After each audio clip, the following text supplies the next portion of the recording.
साल के साथ एक नगीना बॉलीवुड का श्याम बेनेगल साहब चले गए 90 साल की उम्र में। 14 दिसंबर को तस्वीरें आई थी। 90 साल के हुए अपने कई जो उन्होंने इंडस्ट्री को नगीने दिए, उनको उनके बीच में खड़े होकर वो फोटो खिंचा रहे थे और कोई नहीं जानता था कि 10 दिन बाद ही ये खबर आ जाएगी। श्याम बेनेगल साहब को इसलिए आज के समय में याद करना जरूरी हो जाता है क्योंकि उन्होंने जिस तरीके का सिनेमा बनाया, असल में हर वक्त उसी तरह के सिनेमा की जरूरत होती है क्योंकि कहानी कहने की जो एक सहजता है, एक आजादी है और एक तरीके से करना, वो उन्होंने सिखाया। मैं बहुत सारे लोगों को पढ़ रहा था जिनके इंटरेक्शन हुए श्याम बेनेगल साहब के साथ में, और सबने ये कहा कि उन्होंने कहानी कहने की जो एक स्वतंत्रता पूर्वक जिम्मेदारी निभाई, न सिर्फ खुद अच्छा काम किया बल्कि बहुत से लोगों को अच्छा काम करने का एक तरह से उदाहरण पेश किया, मिसाल रखी। तो इसलिए आज बात करना जरूरी है। और हमारे जो आज मेहमान है रवि जी, हमारे साथ रोजाना जुड़ते हैं, लेकिन आज हम रवि जी से चर्चा करेंगे। इसलिए जरूरी होगा रवि जी के साथ चर्चा क्योंकि रवि जी का पर्सनल मिलना जुलना भी रहा और कई संवाद भी हुए श्याम बेनेगल जी के साथ में। तो रवि जी से समझने की कोशिश करेंगे कि जिन श्याम बेनेगल को उन्होंने समझा, कैसा समझा, क्या हम उनसे सीख सकते हैं। देखिए, कोई भी महानुभाव अगर चले जाते हैं हमारे बीच से, तो सबसे सच्ची श्रद्धांजलि ये होती है कि हम उनके गुणों में से कुछ हिस्सा अगर सीख पाएं तो वो सच्ची श्रद्धांजलि है। तो रवि जी, मैं चाहूंगा कि आप खुलकर हमारे दर्शकों को बताएं, श्याम बेनेगल जिनको आपने समझा, जाना करीब से, मौका मिला आपको उनसे इंटरेक्ट करने का, वो क्या थे और कितना बड़ा नुकसान है हमारी फिल्म इंडस्ट्री के लिए एक ऐसे शख्स का चला जाना। देखिए, जब भी कोई शख्सियत जाती है इस दुनिया से और हमारे आसपास की होती है, जिससे हम मिले हैं, मिलते रहे हों, बातचीत की हो, या अगर नहीं भी मिले हो तो उसका अगर क्रिएटिव काम हमने देखा है, क्योंकि वो काम हमको, उसकी कला जो है कहीं ना कहीं जोड़ती रही हो, चाहे जी। सिनेमा हो, खेल हो, या किसी भी तरह का उसका कंट्रीब्यूशन हो सोसाइटी में, चाहे साइंटिस्ट के रूप में या किसी राइटर के हाँ। रूप में। हाँ। अगर आप उससे जुड़ते हैं तो वो एक लगाव तो महसूस होता ही है। लेकिन कुछ लोग थोड़ा इससे इतर और थोड़ा आगे होते हैं।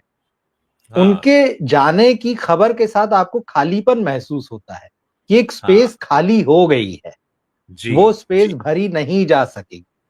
हाँ। तो हाँ। जैसे ही कल शाम को ये बात मैंने देखी समाचार में, हमारे एक जी। दोस्त का भी फोन आया, तो हाँ। मुझे लगा कि जाने का दुख तो होता ही है, और हम मिलते हाँ। जुलते रहे हैं, बातें करने का बिल्कुल। मौका मिला है, उनके साथ थोड़ा बिल्कुल। सा समय बिताने का मौका मिला है।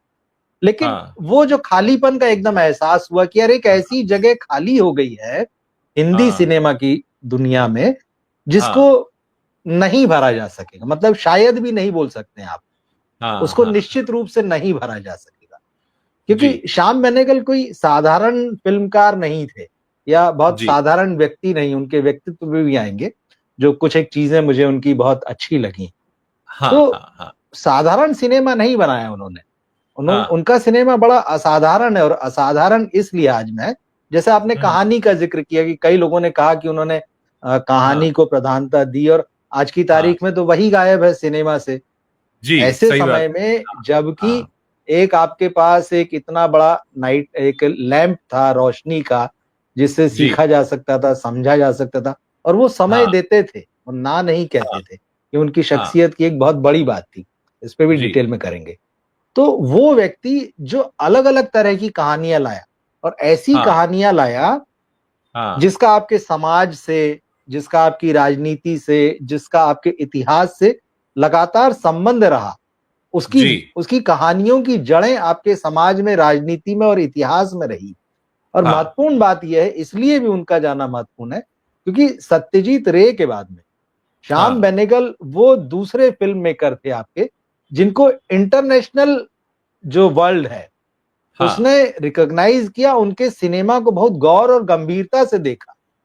हाँ। आप जब इंटरनेशनल मेकर से बातें करें, मतलब तो आपको पता, वो कहते हैं कि यार आपकी फिल्मों में हिंदुस्तान कहाँ दिखता है। बॉलीवुड की बिल्कुल। बात नहीं कर रहा हूं कि वो नाच गाने वाली हाँ। पहचान। हाँ। हाँ। हाँ। जैसे ईरानियन मेकर है माजिद मजीदी, जब उनका मैंने जी। इंटरव्यू लिया तो उनसे सवाल किया मैंने कि किस तरह हाँ। से देखते हैं आप हमारी फिल्मों को। हिंदी हाँ, फिल्मों को या बॉलीवुड को, तो उन्होंने कहा कि भाई बॉलीवुड आपका सिनेमा नहीं है, आपके उस सिनेमा में वो भारत कहाँ है, वो भारत का आम आदमी कहाँ है, उसकी ट्रू, बातें कहाँ है? वो तो हीरो और हीरोइन की कहानियां और नाच गाने, ऐसा सिनेमा कौन बना रहा है? बिल्कुल। तो वो जो अंतर, देखिए सिनेमा वो नहीं है जो बॉक्स ऑफिस की बात जिसकी होती है कि इतने हाँ, करोड़ कमा लिए, उतने करोड़ कमा लिए। आप उसी को इंटरनेशनल लेवल पे भले ही प्रोजेक्ट करते हैं, लेकिन वहां हाँ, भी जो अच्छा सिनेमा देखना चाहते हैं या जो सिनेमा से अपने आसपास की दुनिया या बाहर की दुनिया या बाहर के देश समाज को समझना चाहते हैं, वो आपके हुँ, यहाँ के इस गंभीर काम को देखना चाहते हैं, और दरअसल हुँ, वही आपको रिप्रेजेंट करता है बाहर। हाँ, तो हाँ, हाँ, सत्यजीत रे के बाद में अगर किसी ने ये काम सबसे बड़ा किया, सबसे ज्यादा किया, तो वो श्याम हुँ, बेनेगल है। हुँ, 2 दर्जन फिल्में बनाई उन्होंने करीब-करीब। उसके अलावा उनकी 40 से ज्यादा डॉक्यूमेंट्री फिल्में हैं। तो हाँ, ऐसा नहीं है कि मतलब, अब आप देखिए कि मतलब आज की तारीख में कौन ऐसा मेकर है जो सो कॉल्ड बड़े-बड़े मेकर हैं, जो कहे कि हुँ, मैंने 2 दर्जन फिल्में तो बना दी हैं और साथ में हाँ। मैंने 40-50 डॉक्यूमेंट्री भी बना दी है। यहाँ तो 2-2 3-3 साल एक ही फिल्म को लिए बैठे रहते हैं आज के समय में। मैं और मैं जिसके यहाँ बाद में जब मंथन फिल्म मंथन जी, का जिक्र करना चाहूंगा, जिससे हाँ, कहानी जुड़ी है कि लाखों किसानों से 2-2 रुपए का चंदा लेकर उन्होंने मंथन जैसी फिल्म बनाई। तो यहाँ सोचिए। देखिए, दो बातें हैं कि ऐसा फिल्मकार जो जनता के बीच चला जाए चंदा मांगने के लिए, फिल्म बनाने के लिए, और उसको लोग दे दें और उसके बाद पैसा सही तरीके से मंथन जैसे सिनेमा में लग जाए। ये सभी अपनी तरह की काबिलियत की बात है कि आपने चंदा मांगा, आपको चंदा मिला, और फिर आपने मंथन जैसी फिल्म बनाई जो बिल्कुल, देखिए, ये अपने आप में ना कई तरह की जिम्मेदारियों को उन्होंने निभाया। सिर्फ एक फिल्मकार होने के नाते एक अच्छा सिनेमा बनाना, मीनिंगफुल सिनेमा बनाना, या उस दौर में जबकि भाई जिस वक्त एंट्री हुई है श्याम बेनेगल की, उस वक्त जंजीर से अमिताभ बच्चन आ गए थे, एंग्री यंग मैन छाया बिल्कुल, हुआ था। उस समय में उन्होंने वो मीनिंगफुल सिनेमा बनाया जिसकी उस वक्त जरूरत थी, और एक कहते हैं ना बिल्कुल अपनी नई तरह के हस्ताक्षर किए, नई तरह का सिग्नेचर वहां पे दिया कि भाई मैं ये हूं, ये करना चाहता हूं, और उस पे अवार्ड्स भी जीते, उनकी फिल्मों की चर्चा भी हुई।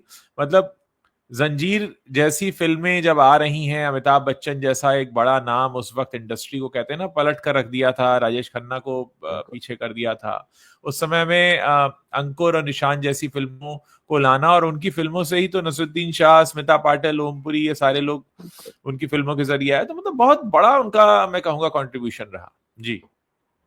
बिल्कुल जिन फ़िल्मों के आपने नाम लिए, अंकुर है, निशांत है, भूमिका जी। उनकी बहुत बड़ी फ़िल्म है। जुनून जैसी फ़िल्म उन्होंने शशि कपूर के साथ बनाई, मतलब कमाल की फ़िल्म है वो। मंडी जैसी फ़िल्म जिसमें नसीर, शबाना, स्मिता, जी। ओमपुरी और भी तमाम चेहरे। फिर उसके बाद सरदारी बेगम उनकी फ़िल्म जो थी वो मुझे बहुत पसंद थी, उस फ़िल्म के गाने जी। कमाल के हैं। जी। सूरज का सातवां घोड़ा जो कहते हैं हिंदी साहित्य में कहानियाँ या उपन्यास नहीं जिन पे कोई हाँ। कैसे फ़िल्म बनाए, वो है। हाँ। ज़ुबैदा जैसी फ़िल्म उन्होंने बनाई। बिल्कुल, तो जुबैदा। ऐसा का बिल्कुल, तो ऐसा काम उन्होंने किया, मतलब और आप देखिए इसमें आपकी सामाजिक परिस्थितियाँ भी आ रही हैं, राजनीतिक परिस्थितियाँ भी आ रही हैं, आपका इतिहास भी झलक रहा है। वो सारी चीज़ों को एक साथ लेकर चलते थे और वो हाँ। बाकायदा अपनी फ़िल्म के साथ कमेंट करते थे। ऐसा भी नहीं, मतलब आर्ट सिनेमा के बारे में एक भ्रांति है, जो कि अब हमको कमर्शियल सिनेमा में भी वो चीज़ दिखने लगी कि ओपन एंड दे दो भैया, पब्लिक सोच के उठेगी क्या? क्या कहना चाह रहा है कवि? हाँ, हाँ, हाँ, उन्होंने हाँ। ऐसा नहीं किया। उनकी फ़िल्में प्रॉपर शुरू होके प्रॉपर खत्म होती थी। तो लूज़ एंड्स नहीं छोड़ते थे वो कहीं भी, है कि आप सोच लीजिए। खुद समझ और लेना। बहुत समझ लेना वाला नहीं, वो पूरी समझा के जाते थे बात की, समझा मैं के ये कहना चाह रहा हूँ इस समझा के कहानी और में। एक बदलाव देकर गया ऐसा फिल्मकार बिल्कुल, जिसने बिल्कुल। बदलाव हाँ, की हाँ। दिशा में काम किया। हाँ, भई वेलकम टू सज्जनपुर देख लीजिए। हाँ, हाँ, हाँ, हाँ, वेल डन अब्बा जो बाद में सुभाष चंद्र हाँ, बोस पर उन्होंने फ़िल्म बनाई, मतलब हाँ, बड़ी हाँ, फ़िल्म, ऐसा नहीं है। और ये भी, और एक चीज़ और भी है कि मतलब आर्ट हाउस सिनेमा बोलने के बावजूद उनकी फ़िल्में लोगों ने देखी, उनसे पहचाना, वो फ़िल्में हिट कहलाईं। न केवल देश में बल्कि विदेश में उनको खूब देखा गया। तो हाँ, भले ही आप उनसे उनको कहिए कि वो आर्ट हाउस के एकदम पायनियर थे, लेकिन उनकी फ़िल्में आज देखें तो आपको नहीं लगेगा कि वो आर्ट हाउस की फ़िल्म है। दरअसल वो वही ठीक। फ़िल्में हैं, वही कहानियाँ हैं जिनको आज हम देखना चाह रहे हैं, और जिस तरह हाँ, का सिनेमा कोई बना पाने की हिम्मत नहीं कर रहा है। हाँ। तो मतलब इस लिहाज से अगर आप देखें तो उन्होंने समय से पहले का काम किया है। और इन सबसे बढ़कर जो मुझे एक बहुत बड़ा कंट्रीब्यूशन है, भारत एक खोज जैसा जो सीरियल उन्होंने बनाया, वो यस। मील का पत्थर है। वैसा काम न कोई पहले हुआ न बाद में। भारत एक खोज वो सीरियल है कि मतलब मैं क्या, मतलब जैसे और भी मेरे जैसे बहुत सारे होंगे, बच्चों को हमने कहा कि इतिहास पढ़ना समझना है, इसको भारत एक खोज को देखो। भाई यूट्यूब पर उसके एपिसोड्स खोज खोज के दिखाए। पहली बार कोई भारत आया, भारत के बारे में जी, जानना चाहता है, तो उसको इंट्रोडक्टरी वीडियो दिखाए जा सकते हैं बिल्कुल, भारत एक खोज के, कि पहले आप इसे बिल्कुल। देख लीजिए तो आप समझ जाएंगे कि भारत क्या है। तो एक अपने हाँ, जीवन काल में ऐसा काम कर जाना। और अभी मैं हाल ही में उनका एक इंटरव्यू देख रहा था एक यूट्यूबर के साथ, और उस वक्त उसमें सवाल यही था कि शिवाजी का रोल नसरुद्दीन शाह से करवाया, जो आज हाँ, के समय में शायद हमारी पॉलिटिकल पार्टीज जिस तरीके की गंदी राजनीति कर रही हैं देश को धर्म के नाम पर बांटने की, तो यहाँ तो ये संभव ही नहीं है। यहाँ तो लोग तुरंत हिंदू मुस्लिम और धर्म के जोड़ने लगते हैं। तो उस वक्त उन्होंने दूरदर्शन के लिए वो बनाया था, बना भी सरकारी चैनल बिल्कुल। के लिए था, और इतना बड़ा वो स्टेप लेकर गए। तो वो सारी चीजें उस वक्त के माहौल को भी बताती हैं, और लोगों के अंदर कितने परिपक्व लोग थे, खुले विचार के लोग थे। और उस वक्त सरकारी जो माहौल था वो भी ऐसा नहीं था कि इतनी तुच्छ बातों पर राजनीति हो जैसी कि आजकल होती है। तो खैर, मतलब उसके बीच ही ऐसा फिल्मकार पनप पाया। आज तो कोई पनप ही नहीं सकता। यहाँ तो सारे के सारे पॉलिटिकल नहीं, पार्टी वाले आ जाते हैं आपको धर्म के नाम पर बांटने के लिए। मतलब बहुत दुख की बात है कि हम आज जिस तरह के भारत में रह रहे हैं, इसकी परिकल्पना पहले नहीं की गई थी कि ऐसा देश हो जाएगा हमारा, और उसके बीच फिर ऐसे फिल्मकारों का चला जाना। ये इसीलिए मैं कह रहा हूँ कि ये बहुत बड़ी क्षति है। और ये खबर सुनने के बाद वाकई एहसास हुआ कि कुछ जो है एक स्पेस खाली हो गया है, जिसको बिल्कुल। भरा नहीं जा सकेगा। उनकी फिल्मों को आप बार-बार देख सकते हैं। हाँ। उनकी जो भी फ़िल्म आप उठा के देख लीजिए। हालाँकि मतलब और एक चीज़ और हुई, मतलब कि ऐसे तो उन्होंने फ्लेक्सिबल थे बहुत। ऐसा नहीं कि हाँ। अगर उन्होंने आर्ट हाउस सिनेमा की लाइन अगर शुरू में पकड़ी थी तो वो उसी को पकड़े हुए बैठे रहे। हाँ। उन्होंने समय के साथ अपनी मेकिंग को भी बदला। जो बाद में फ़िल्म जैसे सुभाष चंद्र बोस है या वेल डन अब्बा है या वेलकम टू सज्जनपुर है। आप देखिए ज़ुबैदा जैसी फ़िल्म है।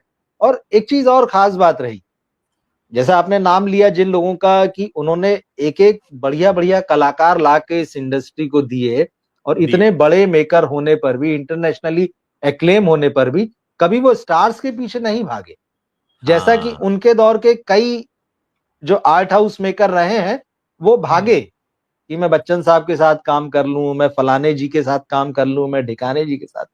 नहीं, शशि कपूर के साथ भी उन्होंने जुनून में काम किया, तो खैर वो शशि कपूर की भी खासियत, वो उतना हाँ। बड़ा पृथ्वी थिएटर चला रहे थे अपने समय में, और उनके हाँ। अंदर एक बहुत अलग किस्म का सिनेमा बनाने की भूख थी। और उनका यही कहना था कि यार यहीं से मैं कमा रहा हूँ तो यहीं लगाऊंगा। उन्होंने उन्होंने कमाल कमाल की फिल्में बनाई, प्रोड्यूसर के रूप में भी और एक्टर के हाँ। रूप में जब उन्होंने, तो जुनून जैसी फिल्म बनाना, मतलब वो बहुत शानदार फिल्म है वो।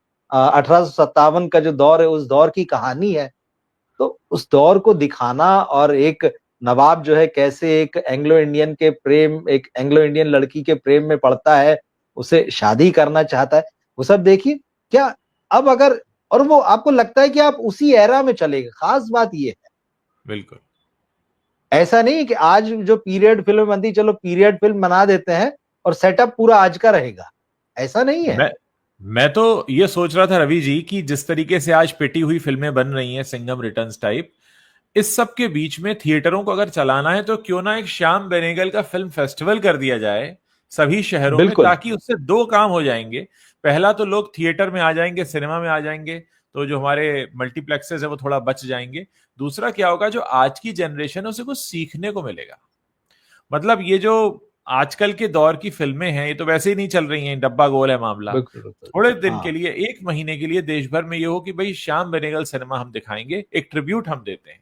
शायद बॉलीवुड को थोड़ी अकल आए, और बिल्कुल, बिल्कुल। लोग सीखें कि सिनेमा कैसे बनाया जाता था, और ये भी बताएं और इसको लेके चर्चा भी हो कि उस जमाने में इस तरीके का सिनेमा बनता था। जबकि वो एरा था अमिताभ बच्चन का, राजेश खन्ना का, उस वक्त भी बहुत बड़े बड़े स्टार्स आ रहे थे। उस सब के बीच में ऐसी ऐसा हस्ताक्षर कोई कर रहा था सिनेमा के कैनवास पर। तो ये होना चाहिए। देखिए, जब ओमपुरी साहब गुजरे तो उससे कुछ दिन पहले उनसे मेरी बात हो रही थी एक फिल्म के सेट पर। तो खैर जी। बाद बाद में तो जो फिल्में उन्होंने की वो तो मतलब जो कॉमर्शियल सिनेमा इसी हाँ तरह का, और सभी लोग आ गए थे। तो हाँ हाँ। ओमपुरी साहब से बात हो रही थी ऐसी, तो उन्होंने कहा यार कि हम लोगों ने अपना काम कर लिया, अब ये सब फिल्म नहीं कर रहे हैं, बोले ये तो टाइम पास है हमारे लिए, पैसा टाइम कमाने का जरिया है। जरिया। उन्होंने श्याम बेनेगल और उस दौर के जो डायरेक्टर्स थे उनका नाम गिनाया, भाई हमने वो सिनेमा किया है, उसकी आर्काइविंग वैल्यू है। वो बोले कि अपने बच्चों को ये फिल्म मत दिखाना हम जो आज जो कर रहे हैं, अगर सचमुच आप अपने बच्चों को फिल्में दिखाना चाहते हैं तो वो सिनेमा बनाना दिखाना जो हम करके आ चुके हैं। मतलब आपके पास वैसे मेकर्स नहीं रह गए हैं, आपके पास वैसा सिनेमा नहीं रह गया है। और जो हाँ सचमुच अच्छे कलाकार हैं, सच्चे कलाकार हैं, वो या तो फिर स्टेज पे चले जाते हैं या फिर वो हाँ पीछे चले जाते हैं। नसीर हाँ जैसा कलाकार, शबाना आजमी जैसे, स्मिता पाटिल तो खैर बहुत जल्दी चली गई, रजित कपूर जैसे हैं कलाकार, बहुत सारे लोग हैं। तो वो हाँ। फिर अब ढूंढते हैं, लेकिन कमर्शियल सिनेमा उनके हिसाब किताब का उस तरह से होता नहीं। वो फिर कभी कोई छोटा मोटा रोल मिल गया या कहीं उन्होंने कर लिया अपनी तरफ से। हाँ तो हाँ। वाकई श्याम बेनेगल अपने आप में एक स्कूल, एक यूनिवर्सिटी थे। अगर आप उनके पास बैठिए, देखिए हमें कुछ थोड़ा बहुत बैठने का मौका मिला उनके पास में। जी जी दरअसल मैं दो तरीके से मेरी उनसे मुलाकात हुई। जी एक तो सिर्फ जर्नलिस्ट के तौर पे हुई, जब मैं अमर जी उजाला में काम करता था। जी। तो एक बतौर जर्नलिस्ट जाइए, बतौर जर्नलिस्ट मिलिए, उनसे जो बात करनी है, इंटरव्यू लेना है, तो हाँ उनसे हाँ बात हाँ। करके वैसे चले आइए। तो अमर उजाला में उन दिनों जब मैं था तो हम लोग एक चीज करते थे, वहां जो एडिट पेज पर जो साथी हुआ करते थे, जो सीनियर हाँ। भी थे, साथी भी थे, तो हम्म। फिल्म ऐसी फिल्मी हस्तियों से जो वाकई इंटेलेक्चुअल हैं, उनसे हाँ किसी ज्वलंत मुद्दे पर बात करके या किसी खास विषय पर बात करके फिर उसको मैं अपने हिसाब से उनकी बात को लिख देता था और वो एडिट हाँ। पेज पे छपती थी। तो जब तक जी। मैं वहां पर रहा तब तक ये सिलसिला चलता रहा। तो हाँ इस ऐसे में श्याम बेनेगल साहब से 2-3 बार मतलब इस सिलसिले में मिलने का मौका मिला था। तो उससे जी। उनके सिनेमा के साथ-साथ जो उनके सामाजिक और राजनीतिक रुझान थे, वो भी पता हाँ। चलते थे। तो वो पूरी तरह से समाजवादी और नेहरूवियन थे। उनका विज़न एकदम क्लियर था। जी जी। अपने सोच में अपने, और वो दिखाई देता है, उनके सिनेमा हाँ में आपको हाँ दिखाई हाँ। देता है। आप उनको ये नहीं हाँ कहेंगे कि वो कम्युनिस्ट थे, कट्टर नहीं, वो समाजवादी थे और एक हाँ। नेहरूवादी मॉडल जो जी है जी उसका। और भारत जी। एक खोज तो नेहरू जी की ही किताब है, उसी बिल्कुल को बिल्कुल। उन्होंने, तो वो नेहरू से बड़े जबरदस्त प्रभावित थे। लेकिन ऐसा नहीं कि वो प्रभावित। उनकी आलोचना नहीं करते थे, हाँ वो उनकी कमियां भी बता देते थे। तो उनके साथ हाँ बैठ के बात करने से ये चीजें समझ में आती थी। और वो ये बताते थे कि लिटरेचर कितना जरूरी है सिनेमा के लिए, किस तरह से रिसर्च वर्क जरूरी है। और वो तमाम मतलब उनसे भी इस जैसे भारत एक खोज के बारे में भी कभी बात हुई, ये सारा कुछ रिसर्च बेस्ड है। ऐसा नहीं कि सिर्फ नेहरू जी ने लिख दिया है और उसको उन्होंने वैसे ही उतार दिया है। उसके अलावा भी फैक्ट फाइंडिंग जो है की, और उसको अपने हिसाब से इमेजिन करके बताना। और उस जिस तरह से उन्होंने भारत एक खोज देखिए, जिस तरह से हाँ। उसमें उन्होंने महाभारत दिखाया है, मैं सच कह रहा हूं कि महाभारत वाला एपिसोड मिलेगा यूट्यूब पे। जी। वो जो महाभारत के युग की कल्पना उन्होंने की और वो जो युद्ध दिखाया है, तो आपको लगता है कि नहीं वो ऐसे ही हुआ होगा, वैसे नहीं हम्म। हुआ होगा जैसा हम बाद के सीरियलों में, बी आर चोपड़ा के सीरियल में हम देखते हैं। कितना हाँ। फर्क है वो, आपको वो ज्यादा नजदीक लगता है और वो फिक्शन लगता है। तो हर चीज को हम्म। रियलिटी पे लेकर आ जाना। तो खैर उस दौरान ये तो एक कैसा रिसर्च मतलब कितना जरूरी है, फैक्ट्स क्या है, हाँ उनकी पॉलिटिक्स, ये सब चीजें समझी। दूसरी उनसे एक मुलाकात हुई जब मैं और आशुतोष पाठक जो बनारस में रहते हैं, तो हम लोगों ने हाँ। मिलकर एक फिल्म बनाई थी आर्केड। तो जी आशुतोष पाठक जो हैं वो उस फिल्म के प्रोड्यूसर भी थे और लीड एक्टर भी थे। और उससे जी पहले आशुतोष जी ने एक सत्यजीत रे पर एक डॉक्यूमेंट्री फिल्म बनाई थी, जी। Reviving imagery. अच्छा। हाँ, एक सत्यजीत रे की एक फिल्म है अरण्येर दिन रात्रि।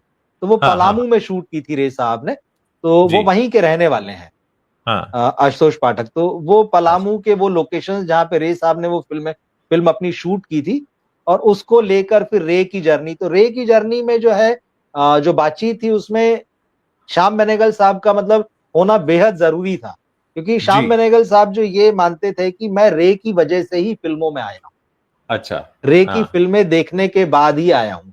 तो आप हाँ कह लीजिए उनको मेंटोर, गुरु जैसा जो भी मानते रहे। और उन्होंने जी ये भी बताया कि मैं जब भी कोई फिल्म बनाता था, क्योंकि मैं रे के कारण आया था और उनको बोल के कि भाई आपने मुझे इतना प्रभावित किया, तो अपनी फिल्म का पहला शो जो है या पहला जो भी था उसका प्रदर्शन, वो रे साहब के लिए कर उनको दिखाता था सबसे पहले। हाँ तो ये कुछ बातें पता चली थी उस वक़्त। तो रे पर उन्होंने बहुत अच्छी बातें की, बहुत अच्छे से पूरा सब समझाया। तो उस वक़्त फिर दूसरी बार मुलाकात हुई थी, मतलब एक दूसरे तरह से, क्योंकि वो जी डॉक्यूमेंट्री में लिख रहा था। उसके हम्म बाद में फिर मैं, आशुतोष जी, हम लोग ने आर्केड जो है प्लान की थी और उसको बनाया था। तो फिर जी आर्केड हमने जब बनाई, तो आशुतोष जी ने उनसे कहा कि भाई देखिए ऐसा है कि आपने तो रे साहब को फिल्म देखकर फिल्म बनाने की इच्छा पैदा हुई और आपने बनाई, और आप उनको पहली बार दिखाया करते थे, वो आपके हाँ पहले दर्शक होते थे। तो रे साहब हाँ तो हमारे लिए उपलब्ध नहीं है, तो आप ही हाँ हमारे लिए हैं रे, और आप हमारी फ़िल्म के पहले दर्शक बनिए। हाँ हाँ तो हाँ हाँ वो उनको थोड़ा-सा लगा ये क्या बात, लेकिन उन्होंने फिर हमको बुलाया। फिर ठीक है, मैं हाँ आपकी फ़िल्म देखूँगा। फिर उन्होंने हाँ फ़िल्म देखी, फ़िल्म के बारे में कुछ सजेशन दिए, कुछ अच्छी बातें कही, फिर बताया कि हाँ क्या होना चाहिए, क्या कमी, वो सारा बैठ के। हाँ और हाँ उसके बाद में फिर 1 आध 2 मौके और ऐसे आए जहाँ मुलाकात हुई, और एक मुलाकात ऐसी हुई कि जिसमें हम जी 2-3 घंटे तक बैठे। जी उनसे मुलाकात की एक खास बात मैं आपको बताता हूँ, वो सबके लिए अवेलेबल होते थे। हाँ हाँ मतलब ऐसा नहीं है कि मतलब मैं बहुत बिज़ी आदमी हूँ और मैं हम्म मिलूँगा नहीं। लेकिन हाँ ये हाँ होता था कि आप जब भी उनको फ़ोन करेंगे, तो हम्म अव्वल तो फ़ोन खुद ही उठाते थे। उनका लैंडलाइन नंबर होता था, मोबाइल नंबर होता होगा जी तो बहुत पर्सनल होगा वो, लेकिन नॉर्मली लैंडलाइन नंबर हमारे पास थे। जी तो वो लैंडलाइन नंबर खुद उठाते थे और बात करते थे कि हाँ बताइए, तो आप बताइए कि मैं यहाँ से बोल रहा हूँ, ये बोल रहा हूँ, हाँ मिलना चाहता हूँ। तो वो काम पूछते थे, ये ज़रूर था हाँ उनका कि काम क्या हाँ है बताइए। तो फिर आप हाँ उनको काम बताइए कि मैं आपसे मिलना चाहता हूँ और इस सिलसिले में। तो पूछते थे हम्म कि अच्छा कितने मिनट लेंगे? तो ये हाँ भी हाँ था, हाँ 15 हाँ मिनट बैठेंगे, 10 मिनट बैठेंगे, तो आप कहेंगे साहब 20 मिनट लगेगा। हाँ उनकी पास हाँ डायरी थी, वो मैं हमेशा जब भी गया मैंने देखी, हाँ जैसे बातचीत चल रही है और फ़ोन आता था, खुद उठाते थे, बात करते थे, और जो भी टाइम फिक्स होता था उस आदमी के नाम से वो डायरी में दर्ज कर, मतलब हर चीज़ उनकी डायरी में होती थी। हाँ हाँ तो फिर ठीक है, अब आपने 20 मिनट ले लिए, ठीक है, आपने उनसे बात कर ली, आपका टाइम पूरा हो गया। मतलब एकदम टाइम के पंक्चुअल। और 1-2 मौके हमने ऐसे भी, क्योंकि आशुतोष जी के साथ मेरा वहाँ जाना-आना जब हुआ, तो हाँ जैसे उन्होंने कहा कि यार 3:30 बजे का टाइम है आपका शाम का। हाँ तो हम 3:25 पे तो हम नीचे ही खड़े थे, मतलब ऑफ़िस में एक बार जल्दी जाके देख आए 3 बजे, हमको तो उत्सुकता रहती थी, जी नहीं अभी नहीं जी आए हैं। तो ताड़देव में ऑफ़िस, अपना जी नीचे जाके खड़े हो गए। अब घड़ी अपन देख रहे हैं कि भाई 3:25 जी हो गए और 3:30 उन्होंने बोला है। हाँ पता हाँ चलेगा कि 3:27 पे वो नीचे लिफ्ट के दरवाजे पे खड़े हैं, अच्छा ओह और बिल्कुल एकदम, और हाँ 3:28 पे वो अपने दफ्तर में कदम रख चुके हैं। मतलब हाँ 3:30 पे अब आप उनसे मिल लीजिए। मतलब इतने पंक्चुअल टाइम के। पंक्चुअल हाँ तो हर चीज़ को बहुत सिस्टमैटिक ढंग से करना, हर चीज़ को एकदम टाइम से करना, और मतलब बहुत पोलाइट इतना होके भी, मतलब ऐसा नहीं है कि मतलब अगर आपने उनका सिनेमा नहीं देखा है तो वो आपसे बात नहीं करेंगे, कि अब आप मुझसे क्या बात करेंगे? आप उनको बता दीजिए कि मुझे इस काम से मिलना है, वो आपको टाइम देंगे। नहीं, और हर मतलब उसमें आर्टिस्ट भी हैं, जर्नलिस्ट भी हैं, राइटर भी हैं। ना मतलब मैंने किसी से नहीं सुना ये, इतने साल हो गए मुझे, कि कभी हाँ किसी ने श्याम बेनेगल साहब से कहा हो कि मुझे आपसे मिलना है और उन्होंने कहा कि हुँ, नहीं मैं अवेलेबल नहीं। ये बहुत हाँ, बड़ी खूबी, एक आदमी जो बड़ी 2 खूबी, हाँ, दर्जन फ़िल्में बना देता है, 40-45 डॉक्यूमेंट्री बना देता है, एड फ़िल्मों का काम है, दुनिया भर में जाता-आता है, फेस्टिवल अटेंड करता है, बड़ी-बड़े लोगों से मिलता है, लेकिन वो एक आम आदमी जो इस इंडस्ट्री में स्ट्रगल करने आया है, उसको किसी हाँ, भी तरह का कंसर्न है उससे, वो मना हाँ, नहीं हाँ, करते थे। ये मना नहीं कितनी कर बड़ी बात है। और खुद बिल्कुल, फ़ोन उठाते थे, कोई पीए नहीं होता था उनका, हाँ, और हाँ, उनके हाँ, कभी वो नहीं हो ऑफ़िस में, कोई फ़ोन उठा भी ले, तो हाँ, दर्ज किया जाता था कि फलाँ साहब का फ़ोन आया था, ये था। इतना हाँ, व्यवस्थित, मतलब। बहुत कुछ सीखने की ज़रूरत है बॉलीवुड के लोगों को उनसे, जो ज़रा-सा बहुत, एक बहुत, गाना किसी बहुत। का हिट हो जाए, तो वो 4-4 बाउंसर लेके चलता है और ऐसे चलता है कि पता नहीं उसको क्या है, कोई पब्लिक देख नहीं रही है, पूछना पड़ता है, भई कौन हाँ। जा रहा है इतने बाउंसर किसके लिए? तो पता चलता है बिल्कुल, बिल्कुल। फलाँ सिंह है ये।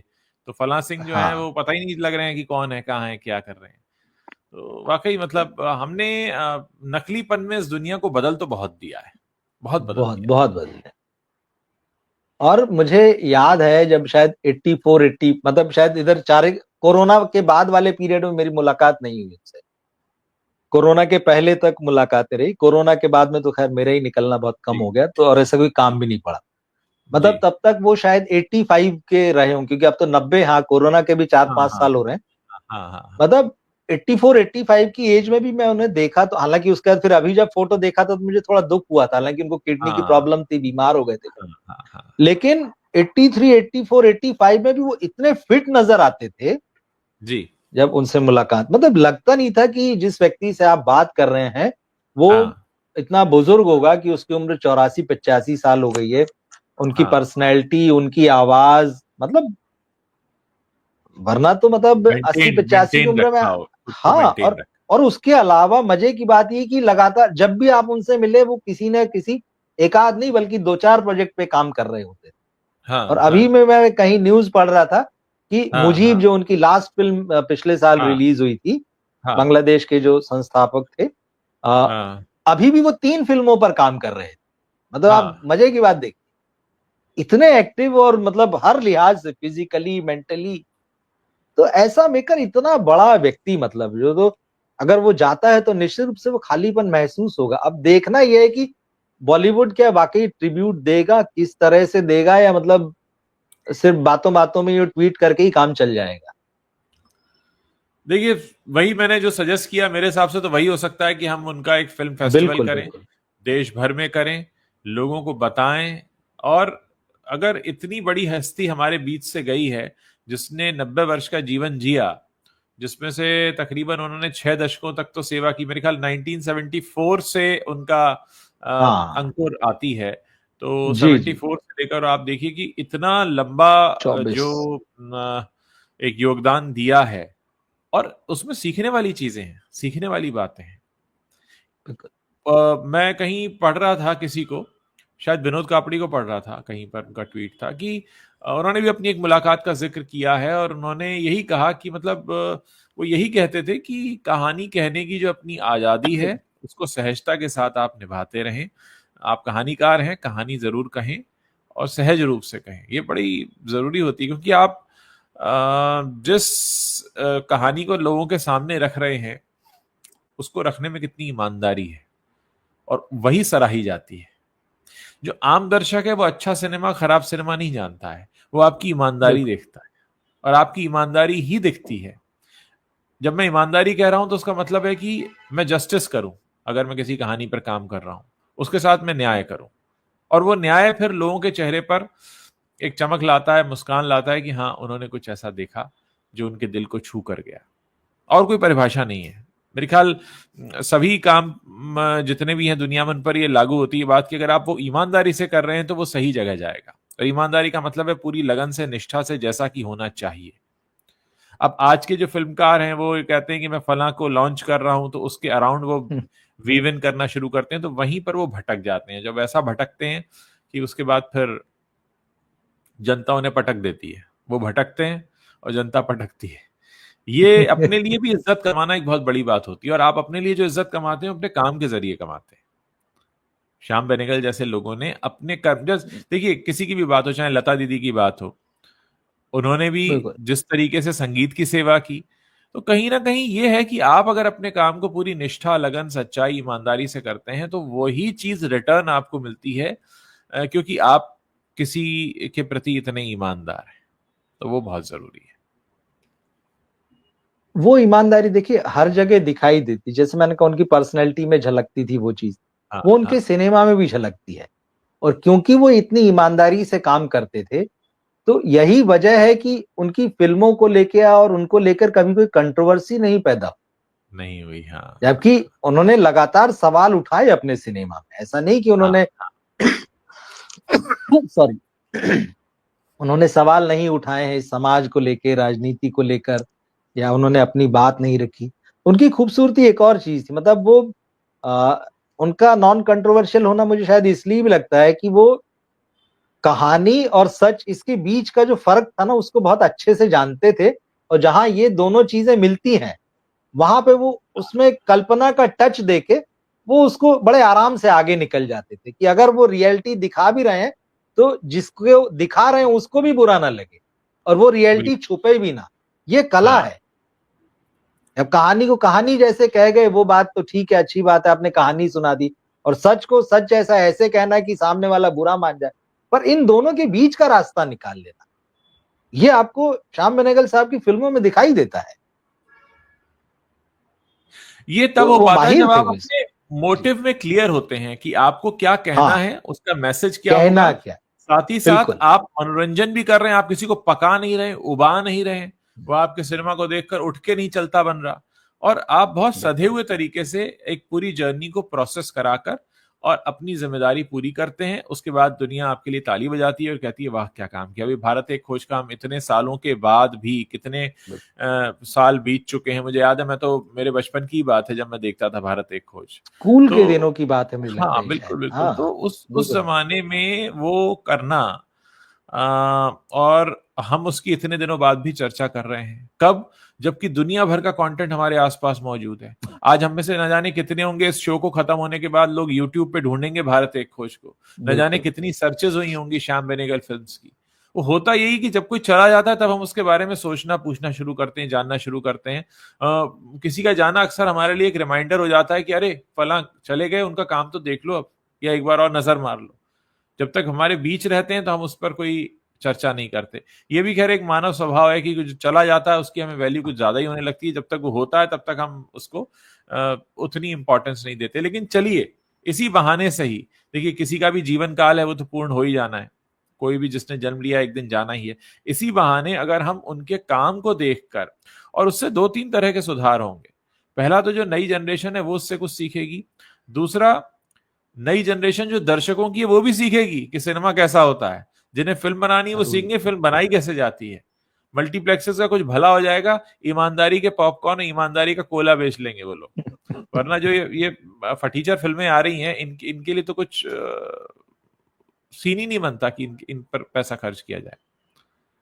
तो वाकई मुझे लगता है कि ये जो बहुत महान और अच्छे लोग हमारे बीच से जा रहे हैं, ये हमें कुछ बताकर जा रहे हैं। ये कलेक्टिव मैसेज है ऊपर वाले की तरफ से कि भाई देख लो, इतना अच्छी क्वालिटी का काम हमारे देश में हो चुका है, अब तुमने क्या रेड लगाई है। मतलब जिस देश ने ये हमें श्याम बेनेगल जैसे फिल्मकार दिए, अब उनके सामने हम कहें कि हमें करण जौहर मिल गया है, कि हमें रोहित शेट्टी मिल गया है, या हमें कौन कौन आ रहे हैं ये, जिनके नाम भी हमें याद नहीं रहते, अभी लेने के लिए बिल्कुल भी याद बिल्कुल। नहीं है। तो क्या करेंगे हम इनका।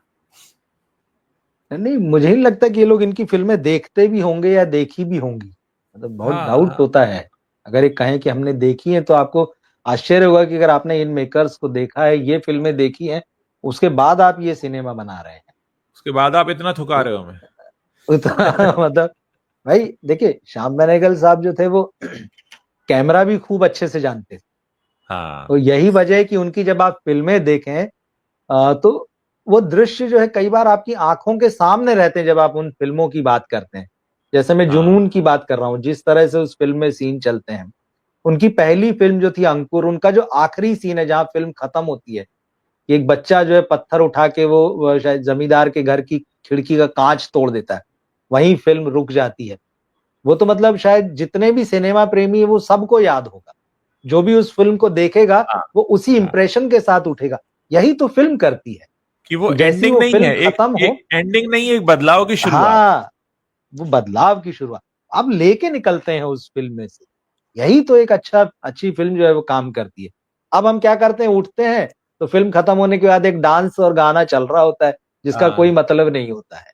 हाँ, तो हाँ, ये हाँ, लोग तो सिनेमा को इस लेवल पे ले आए हैं और कोई सीखने को राजी नहीं लगता है। देखिए, जो पिछले दिनों अपने यहाँ कहा कि मतलब अब आप कह रहे हैं कि तकनीक सब कुछ है। एक फिल्म हमने ऑस्कर में इसलिए नहीं भेजी दावेदार होने के बावजूद क्योंकि तकनीकी रूप से कमजोर थी। तो आप तो बेनेगल साहब के पूरे सिनेमा को ही खारिज कर देंगे इस हिसाब से, बिल्कुल क्योंकि बिल्कुल वही वो बिल्कुल। आज की तकनीक के हिसाब से नहीं है। क्या मतलब हाँ, है, क्या बनाया है वो मैसेज लेना है, वही सिनेमा है। तो बहुत कुछ सीखने देखने की जरूरत है। और अगर सचमुच अगर कोई फिल्म मेकर बनना चाहता है नई जनरेशन में, तो उसको रे का सिनेमा, उसको श्याम बेनेगल का सिनेमा, इवन ऋतुपर्णो घोष ने जो फिल्में बनाई हैं, और पीछे चले जाए तो वी शांताराम और गुरुदत्त जैसे मेकर्स का सिनेमा, ये देखना जरूर, कॉमर्शियल में आ जाइए, चलिए राज कपूर साहब का सिनेमा, ये देखिए कैसे सोसाइटी के साथ मिलकर ये फिल्म बनाते, कैसे सोसाइटी को अपनी कहानियों में लेके आते हैं और अपना भी मैसेज क्लियर करके जाते हैं। सही मायने में दर्पण। सही मायने में दर्पण, बिल्कुल ठीक। तो इस तरह तो की उम्मीद चीजें, है सर बात सही हमारे है। हमारे इस कन्वर्सेशन के बाद शायद कुछ लोगों को कुछ ख्याल आएगा श्याम बेनेगल साहब का। और यहाँ हम बात जब श्याम बेनेगल की कर रहे हैं तो सिर्फ श्याम बेनेगल की ही बात नहीं है, उस दौर में और भी कई ऐसे फिल्म मेकर्स हुए हैं जिन्होंने बिल्कुल कहते हैं ना एक नई इबारत रची है इस पूरी इंडस्ट्री को जिस तरीके से बिल्कुल बनाया है। आज हम वो नेपोटिज्म और वो जो एक स्टार्स के मसाले होते हैं कि इसको इसके साथ पेयर कर दो, उसको उसके साथ पेयर कर दो। मतलब आप सोचिए ना कि कहाँ श्याम बेनेगल जैसे फिल्मकार हुए हैं और कहाँ पर ये आज की जो फिल्में आ रही हैं। मतलब शर्म महसूस होती है कि हम कहाँ किस उस देश के सिनेमा को कहाँ पर ले आए, कहाँ ले जाकर हमने पटक दिया है। आज ये बायोपिक बना रहे हैं, बड़ी बड़ी बातें करते हैं। हाँ। मराठी एक्ट्रेस थी हंसा वाडकर, जी। उनकी बायोपिक श्याम बेनेगल साहब ने बनाई, भूमिका। हाँ स्मिता हाँ हाँ। पाटिल थी जिसमें अमोल जी। पालेकर थे।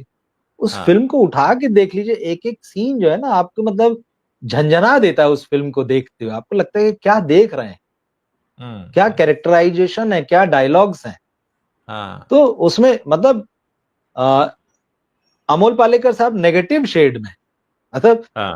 जो यहाँ एकदम सीधा साधा मिडिल क्लास आदमी के रूप में जो पहचान है जिनकी, मतलब जो पहचान है। आम हाँ दर्शक के, लेकिन वहां आप उनको नेगेटिव शेड्स में देखते हो, कमाल का काम है। और हाँ। स्मिता पाटिल, तो स्मिता पाटिल थी, वो बहुत जल्दी चली गई।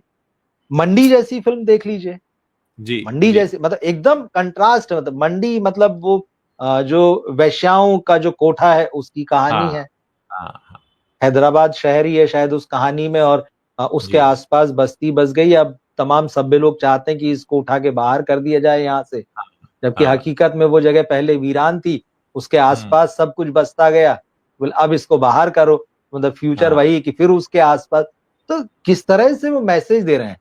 और ये। उनकी पॉलिटिकल सोशल कहानियों में भी आप देखेंगे, मैन विमेन रिलेशनशिप बहुत मतलब बुनी हुई रहती थी। ऐसा नहीं वो हाँ बताते थे कि मैं मैन वुमेन रिलेशनशिप का सिनेमा अलग बना रहा हूँ, सोशल हाँ स्टोरी अलग होगी, पॉलिटिकल अलग। देखिए सब कुछ मिला हुआ है, और वो इन सबको एक साथ बुनकर बनाया करते थे। हाँ। तो ये एक बड़े मेकर की, एक बड़े कहानीकार की जो है पहचान है।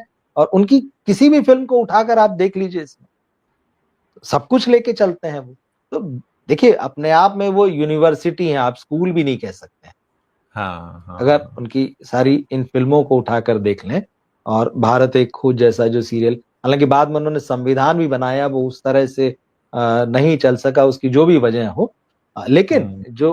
जो इम्पोर्टेंट वर्क भी अगर उसमें से निकाल लें, तो आप देखें कि वो आपको शायद उन्हीं फिल्मों को देखना जो है किसी यंग मेकर को एक अच्छा फिल्म मेकर बना सकता है, अगर वो ध्यान से देखे और स्टडी करे।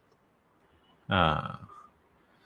मुझे लगता है कि हमारी इस परिचर्चा के बाद बहुत सारे लोग शायद अब श्याम बेनेगल की फिल्मों को सर्च करेंगे यूट्यूब पर या जहां भी किसी ओटीटी पर। हम अपने मिलेंगी। स्तर से इतना कर सकते हैं कि हम उन उन फिल्मों को देखकर कम से कम हम खुद को तो शुद्ध करें, एक दर्शक के तौर पर, एक ऑडियंस के तौर पर हम खुद को एजुकेट करें, ताकि हम कुछ बेहतर उम्मीद पाल पाएं। और हमारी इन उम्मीदों पर फिर आने वाले फिल्मकार इसीलिए खरे उतर उतर पाएंगे जब उनको लगेगा कि हाँ, टेस्ट जो है जनता के अंदर फिर से वही है। तो कहीं ना कहीं कहते हैं ना कि अच्छा स्वाद हमारी जुबान पर होगा तो हम फिर हलवाई को भी बता सकते हैं कि यार कुछ ऐसा बनाना है। तो हमने अच्छा स्वाद लिया ही नहीं है तो हम बता भी नहीं पाएंगे। तो बहुत जरूरी है, और जाते हुए लोगों के बहाने कम से कम उन्हें इस तरीके से याद करें और समझें, ये बहुत जरूरी है। बहुत बहुत शुक्रिया रवि जी, हमें अपने बहुत पर्सनल एक्सपीरियंसेस हमारे साथ शेयर किए। और मुझे लगता थैंक है यू कि उज्जवल आप जी। उन कुछ सौभाग्यशाली लोगों में से हैं जिनको बहुत करीब का सानिध्य प्राप्त हुआ इतने कई मौकों पर। तो डेफिनेटली आपने बहुत कुछ उनसे सीखा होगा, और आगे आप भी जो सिनेमा बनाएंगे उसमें कहीं ना कहीं उसकी झलक हमें दिखेगी। देखिए तो कल का तो पता नहीं, लेकिन जो जी। भी मिलना हुआ उनसे, जो भी चीजें जी। बातें सीखी, वो तो मन में रहती हैं। और निश्चित जी। रूप से वो ऐसी शख्सियत है, और व्यक्तिगत रूप से मुझे ऐसा लगा कि जी। एक स्पेस खाली हुआ है और जिसको हाँ। नहीं भरा जा पाएगा, ये बात तय जी। है। तो मैं चाहूंगा हमारे दर्शक जो हैं, जिन्होंने फिल्में देखी होंगी वो तो अच्छी बात है, वो आगे लोगों को रिकमेंड करें, और जिन्होंने नहीं देखी है वो जरूर देखें श्याम बेनेगल साहब की फिल्म। जी, शुक्रिया रवि जी, थैंक यू, शुक्रिया उज्जवल जी, गुड नाइट। Thank you.